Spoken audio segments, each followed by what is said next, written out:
Universal Sport majmuasi namoyish etadi. 14-sentyabrdan 6-oktyabrga qadar. Futzal bo'yicha jahon chempionati. Katta futbolda hamma yutuqlarni qo'lga kiritayotgan Ispaniya bu gal kichigida ham an'anani davom ettirmoqchi.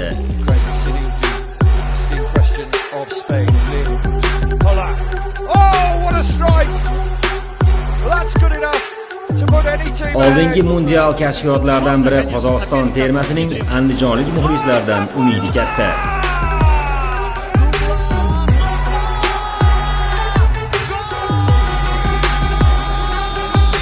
Liviya hamda Yangi Zelandiya ham bejizga minglab kilometr yo'l yurib kelishmagan bo'lsa kerak.